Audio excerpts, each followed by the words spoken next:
Sebelum kita lanjutkan perbincangan pagi hari ini, saya ingin kembali menginformasikan bahwa kami sudah berupaya untuk mengundang Badan Legislasi DPR RI untuk duduk bersama membicarakan hal ini, juga menanyakan apa alasan mereka para anggota Dewan yang terhormat di gedung DPR itu begitu ngebut, begitu membahas rancangan undang-undang pilkada, revisi undang-undang pilkada, sehingga yang dikatakan menganulir putusan MK sebelumnya.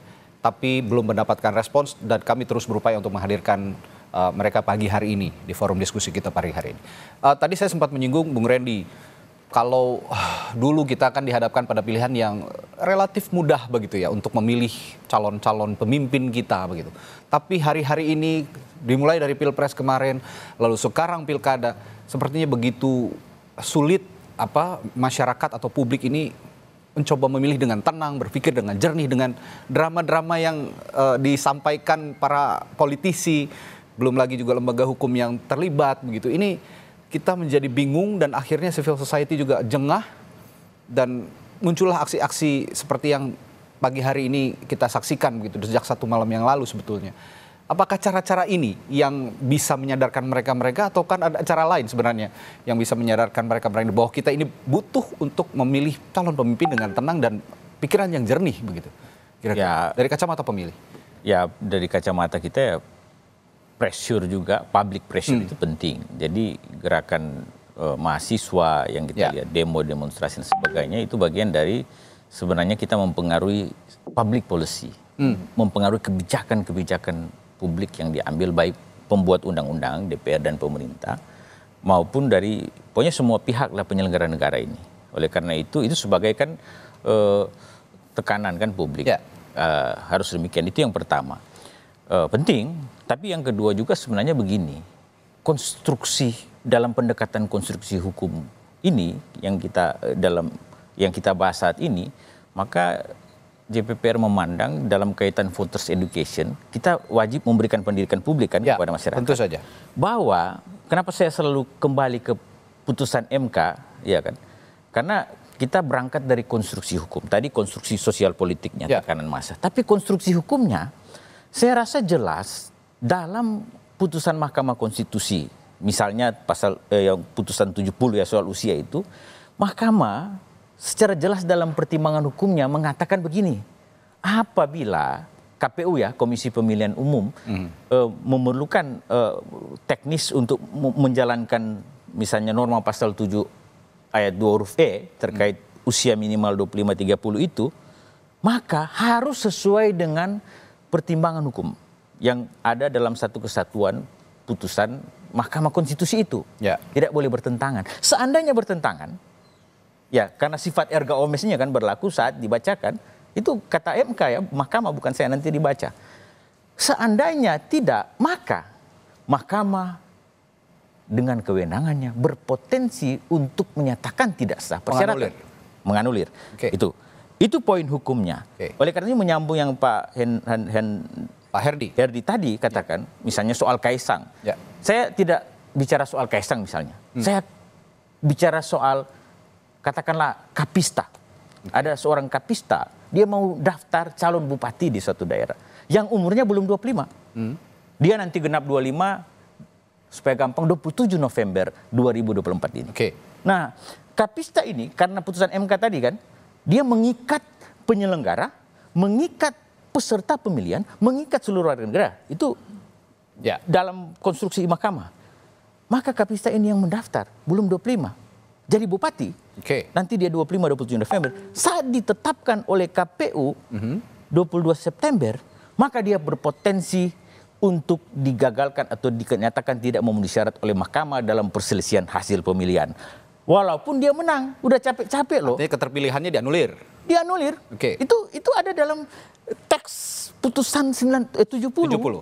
Mahkamah Konstitusi yang barusan terkait batas minimal usia 25 dan 30 Artinya Anda mau mengatakan seperti ini, kalau ini upaya ini kan dipaksakan begitu ya, terus sampai pemilihan berlangsung, Siapapun itu calonnya, mau Iya, calon tunggal siapapun. Makanya ketika dia sudah terpilih, sudah ditetapkan, MK kalau memang memandang ini tidak sesuai dengan aturan, dianulir saat itu juga. Iya, betul. Jadi yang Oke. saya maksudkan ini mengikat semua warga negara. Oleh karena itu fokus kita selalu bicara Kaisang Oke. calon gubernur. Ya. Ada warga negara yang lain yang saya contohkan tadi, Kapista namanya ya kan. Itu nanti berpotensi dibatalkan. Dia mengalami kerugian loh. Kerugian konstitusional akibat pemberlakuan misalnya kebijakan terkait yang kemarin kan. Oke. 25 tahun, 30 tahun sejak pelantikan. Itu kan norma yang diubah. Padahal putusan Mahkamah Konstitusi dalam pertimbangan hukumnya, ya kan, secara jelas mengatakan batas atau cara kita mengukur batas usia itu, titik awalnya itu adalah saat proses pendaftaran sampai bermuara pada penetapan pasangan calon. Oke. Calon ya. Oke. Itu jelas sebenarnya. Pak Herdi, bagaimana Anda merespons perspektif Ya. Bung Randy ini?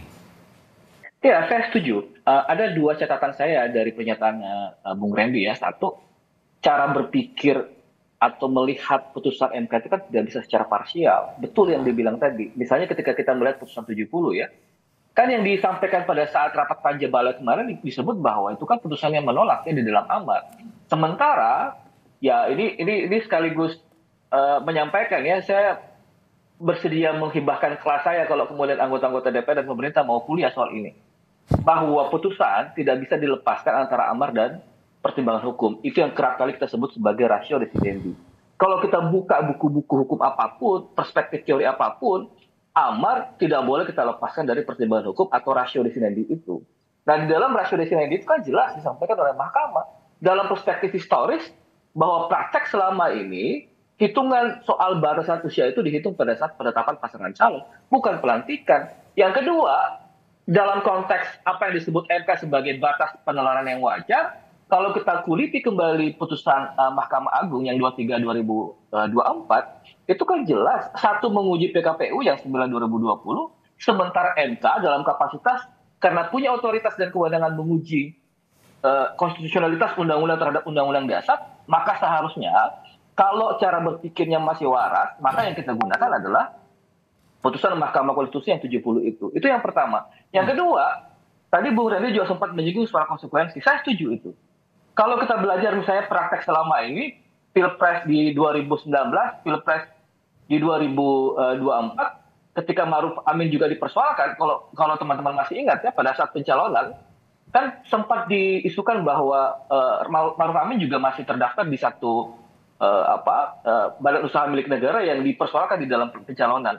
Begitupun pada saat pendaftaran Kaisang di pemilu 2024 ini kan, itu juga dipersoalkan, dan kedua-duanya itu diterima oleh Mahkamah Konstitusi. Ya. Soal kemudian diputus dikabulkan atau tidak itu urusan lain. Yang jelas pintu masuk itu ada. Nah, konsekuensinya kalau kemudian pembangkangan terus dilakukan, undang-undang atau revisi undang-undang pilkada disahkan, maka kekhawatiran saya ya betul tadi, bukan hanya Kaisang tapi semua warga negara yang kemudian mendaftar dengan mengikuti undang-undang versi proses pembangkangan yang tidak sesuai dengan putusan Mahkamah Konstitusi, maka resikonya bisa saja kembali dibatalkan ketika proses pilkada itu berlangsung. Dan itu MK sudah pernah melakukan itu, membatalkan yang bukan warga negara Indonesia kan, warga negara asing. Ya. Oke. Nah, selanjutnya begini, Bapak-bapak. Kalau mereka ini punya jalan ninja untuk menempuh caranya, mereka punya tujuan tertentu untuk mencapai tujuan tertentu, apakah civil society juga salah jika punya jalan ninja untuk sama-sama mengingatkan mereka-mereka ini yang punya ambisi atau punya upaya untuk ya katakanlah memuluskan keinginannya mereka masing-masing secara politik. Yang kalau ada katakan tadi Pak Herdi sebagai karakter politik. Dari Pak Herdi dulu, bagaimana Pak Herdi melihat ini? Ya, kalau kita punya cara pandang yang proporsional, kalau kemudian pemerintah dan DPR sebagai pembentuk undang-undang membangkang terhadap putusan MK itu, saya pikir hak yang sama juga dimiliki oleh publik secara luas ya. Publik juga bisa mendeklarasikan pembangkangan terhadap proses itu. Itu yang sering kita sebut sebagai civilian disobedience, pembangkangan sipil. Ya. Nah, modelnya bisa macam-macam. Di kami punya organisasi namanya Constitutional Administrative and Law Society, itu bahkan menegaskan bahwa salah satu model pembangkangan adalah proses pemboikotan terhadap pilkada nanti. Kan logikanya begini, sederhana gitu ya. Kalau kemudian proses pilkada itu dibangun dengan cara-cara yang bertentangan dengan konstitusi, Lantas buat apa pilkada itu dilakukan? Tentu legitimasinya tidak akan pernah dapat. Kedua, secara hukum, artinya kita menjalankan sebuah proses yang sama sekali tidak on the track dengan konstitusi. Kami punya kewajiban bagaimana menyampaikan kepada publik bahwa kita punya hak yang sama untuk membangkang terhadap kebijakan-kebijakan atau keputusan-keputusan yang tidak on the track dengan konstitusi. Saya pikir itu clear bahwa proses pembangkangan sipil itu bisa kita lakukan dengan cara bermacam-macam. Yang jelas, setiap warga negara punya hak yang sama untuk mendeklarasikan sikapnya masing-masing. Begitu. Ya, mereka membangkang terhadap konstitusi, ya sipil juga membangkang terhadap apa yang mereka upayakan saat ini. Kira-kira begitu, Bung Randy, bagaimana? Ya, tapi memang menyisakan satu pertanyaan, seberapa kuat civil society kita? Oleh karena itu sebenarnya DPR dalam kaitan kita ini sebagai jaringan pendidikan pemilih, kita menekan terus, misalnya DPR kan membuat undang-undang. Sebenarnya begini, revisi bisa dilakukan, nggak apa-apa dilakukan. Jadi kita sebenarnya revisi itu juga langkah konstitusional sebetulnya. Tapi harus sesuai dengan norma hukum. Apa itu? Ada putusan Mahkamah Konstitusi. Harusnya sebenarnya begini ya, kemarin udah jalan. Oke, jalan. Tapi harus bersesuaian dengan putusan Mahkamah Konstitusi dalam kaitan pilkada ya. Iya. Karena kemarin yang diputus banyak. Jadi sebenarnya nggak masalah. Oke lah, udah dibahas.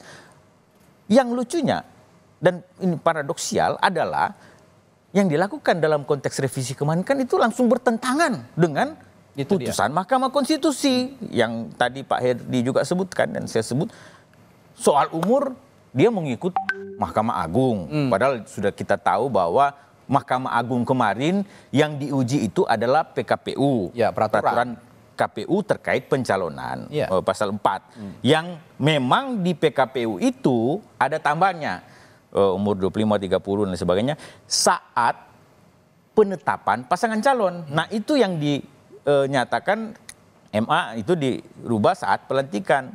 Tapi Mahkamah Konstitusi, walaupun dia berpendapat dalam pertimbangan hukum bahwa itu saat pendaftaran sampai bermuara pada penetapan pasangan calon, MK pun, Mahkamah pun enggan dan segan untuk menaruh pada saat penetapan pasangan calon dalam norma undang-undang. Kenapa?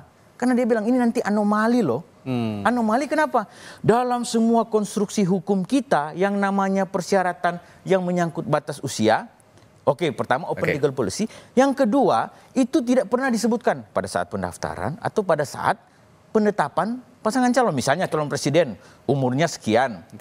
Itu sudah logika umum itu adalah saat mendaftar, verifikasi dan ditetapkan dia harus berumur sekian. Termasuk calon DPR, DPRD, DPD, itu sama.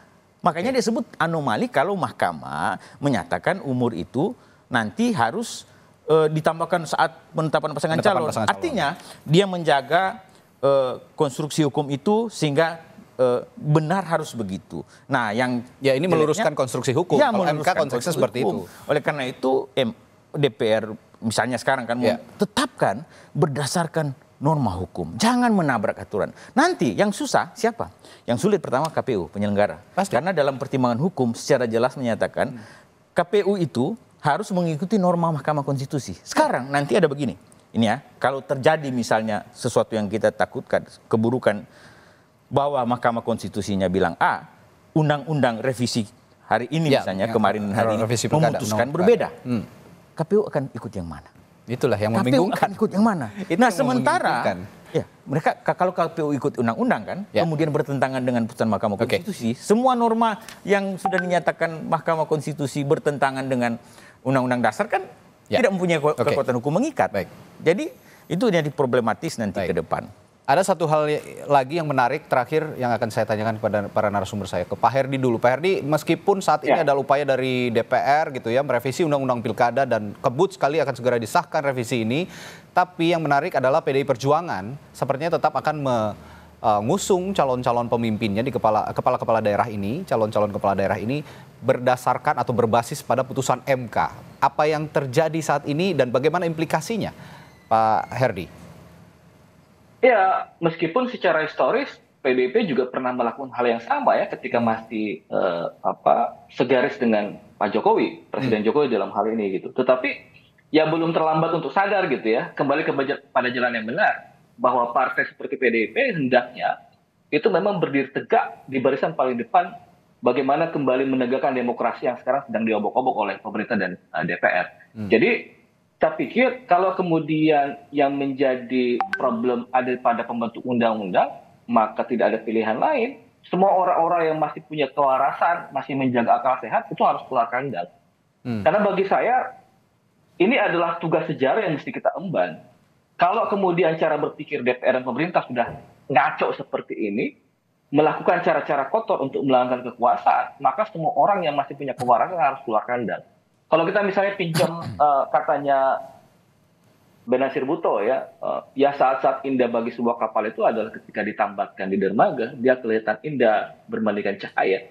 Tapi kapal itu kan tidak dibuat untuk ditambatkan di dermaga, kapal itu dibuat untuk menghajar gelombang membelah lautan.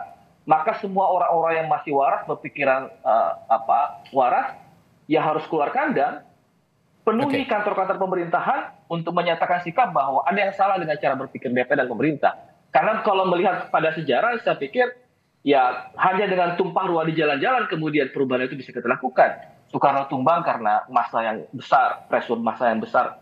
Soeharto tumbang juga karena itu dan sebagainya. Jadi saya berharap ya, artinya langkah politik yang diambil PDIP ini untuk mengusung calon-calon kepala daerah berbasis pada putusan MK ini sah-sah saja dan berada di barisan civil society. Anda mau mengatakan seperti itu, Pak Herdy? Ya, saya pikir tidak ada masalah. Kita butuh juga teman-teman di DPR untuk segera kembali ke jalan yang benar. Bagaimana kemudian menyatakan sikap terhadap garis demokrasi yang hendak kita bangun. Yang pada sisi yang lain itu sedang berusaha diobok-obok oleh DPR dan pemerintah. Saya pikir nggak ada masalah dengan itu. Ya. Terakhir, Bung Randy juga pertanyaan yang sama. Dari kacamata pemilih, langkah politik yang diambil PDI Perjuangan dalam berupaya mengusung calon kepala daerah, terutama di Jakarta kalau yang jadi sorotan akhir-akhir ini? Sebenarnya bukan soal civil society, bukan soal partai politik, tapi soal norma hukum. Itu yang kami mau tegaskan. Bahwa mau PDIP, mau partai apapun, sepanjang persyaratannya, ada kan 2 persyaratan pencalonan. Persyaratan pencalonannya itu memenuhi syarat. Bahwa persyaratan pencalonan itu kan MK sudah menyatakan tidak memenuhi syarat yang sudah tidak berlaku lagi bertentangan dengan hukum yang 20% kursi dan 25% akumulasi kursi. Yang berlaku apa? Berdasarkan putusan MK, maka yang berlaku dalam norma persyaratan pencalonan itu mengikuti 10%, 8,5%, 7,5%, 65% berdasarkan jumlah penduduk. Provinsi kan yang 2 juta, 2,2 sampai 6 dan kabupaten 250, 500 dan sebagainya itu nanti dibaca jelas. Jadi persyaratan pencalonan itu berdasarkan per hari ini dan meskipun besok atau hari ini diputuskan oleh DPR perubahan undang-undang itu tidak membatalkan putusan Mahkamah Konstitusi yang sifatnya erga ormes berlaku saat dibacakan yang berkekuatan hukum tetap, final and binding, mengikat semua pihak. Itu pertama. Jadi mau ada undang-undang, mau ada perpu dan lain sebagainya, bahwa sesuai dengan undang-undang dasar, putusan Mahkamah Konstitusi terkait muatan substansi pasal ayat, muatan persyaratan pencalonan, ya kan, yang sudah diubah MK menjadi yang 10% sampai 6,5%. Itu berlaku sekarang dan seterusnya dalam konteks pilkada. Oleh karena itu saya katakan tadi mau partai politik apapun itu pendekatan pencalonnya mestinya harus berdasarkan jumlah DPT dalam setiap daerah presentasinya. Itu jadi apakah civil society berkah atau tidak, konstruksi hukumnya begitu dan Mahkamah Konstitusi punya peluang untuk batalkan. Kedua, ada norma terkait sengketa pemilihan. Daftar kan semua. Pertanyaan publik. Nanti KPU terima enggak? Kalau seandainya KPU terima, it's okay. Berdasarkan putusan Mahkamah Konstitusi. Kalau dia memenuhi misalnya 7,5%, 8, misalnya di Jakarta dicontohkan tadi kan, dia harus berapa? 7,5% kan. Seandainya, ini seandainya dibatalkan atau KPU menyatakan tidak memenuhi syarat pencalonan, itu 3 hari setelah itu siapapun calonnya bisa mengajukan sengketa pemilihan ke Bawaslu dalam 12 hari. Bawaslu harus memutus. Nah, Bawaslu dalam memutus bisa saja membatalkan atau bukan membatalkan SK KPU dan menyatakan calon tersebut sah. Karena apa? Ada norma hukumnya. Apa? Itu tadi. Norma dari Mahkamah Konstitusi. Apapun siapapun jadi ada calonnya. sengketa pemilihan sampai ada pada perselisihan hasil pemilihan. Siapapun yang dicalonkan, partai politik manapun yang mengusung, dan aturan apapun yang dipakai, tetap norma hukum yang dilihat dan putusan diskusi kita pagi hari ini tetap bahwa berpandangan putusan Mahkamah Konstitusi lah yang bisa dijadikan landasan untuk mengusung masing-masing pasangan calon di Pilkada serentak 2024. Apa yang terjadi di DPR itu adalah upaya politik yang tentu saja kita harus kaji lagi, kita harus debat lagi bersama apa urgensinya yang akan dicapai oleh segelintir ataupun beberapa orang di partai politik yang ada di DPR mencapai tujuan tertentu. Baik, terima kasih para narasumber saya pagi hari ini. Ada pakar hukum tata negara dari Universitas Mula Warman, ada Pak Herdian Sahamzah, serta Koordinator Nasional JPPR, Bung Randy. Terima kasih Bung Randy Umboh sudah bergabung bersama kami pagi hari ini.